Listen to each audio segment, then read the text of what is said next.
Late last week, we got news that Colson Yankoff, who was looking like he would be the backup quarterback for UCLA, he went to Chip Kelly and asked to move to wide receiver. He has done so. He's been running with the wide receivers now. It's interesting. He was a dual threat. He apparently has some athleticism that makes him effective as a receiver, but more importantly, that kind of shakes things up behind Dorian Thompson-Robinson. So, Jack, who do you think should be the second string guy, and how does this shake up the quarterback room moving forward? Well, this, first of all, shakes up the quarterback room immensely. Losing a guy like that who, Chip Kelly had never said, this is my number two guy, but there were indications that he was getting a lot of snaps at quarterback. He was running with the twos. This is a guy that all of us were kind of shocked when we heard the news that he was going to wide receiver. He's trying to get playing time.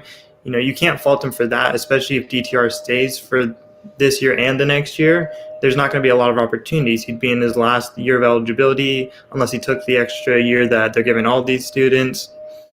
But in terms of who should replace or who should be the number two, you've got to be looking at Chase Griffin there. He plays a similar style to DTR, and Chip Kelly shouldn't be trying to shake up his playbook. You could look at a guy like freshman Parker McQuarrie, they've all been saying he's a big, tall guy. He's got a strong arm. He can stretch the field.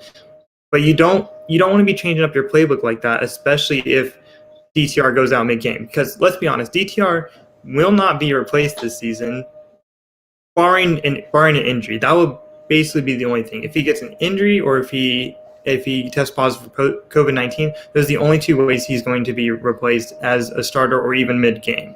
Maybe he gets replaced late game for Chip Kelly to throw in some guy if it's a blowout either way. But I'd be looking at Chase Griffin as the number two right now. What are you thinking, Sam?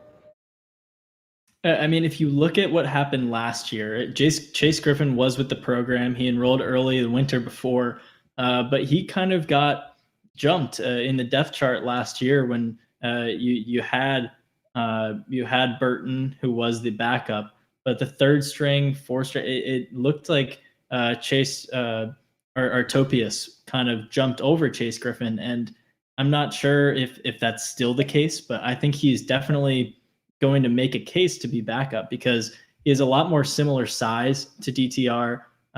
They're both DTR and Artopius are both 6'1".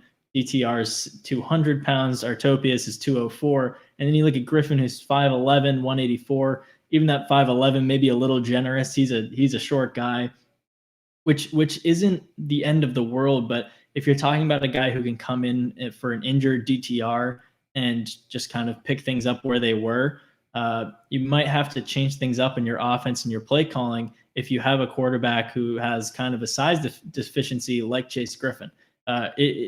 Chase Griffin has been in the program for a half a year longer, so not too much longer, but he's really established the foothold at UCLA. His teammates seem to love him. He's a leader on and off the field, even though he's not really playing. So that's a lot, and I think that will play somewhat into the decision of who is DTR's official backup. But Chase Artopius has really just had like a really great ascension over the last couple of years because it just went from school to school in high school. He only played 1 year at St. Joseph, but he played pretty well there. He had a 4.0 in high school. And then last year he comes in as a walk-on and he jumps over Chase Griffin, who was Gatorade Player of the Year in Texas.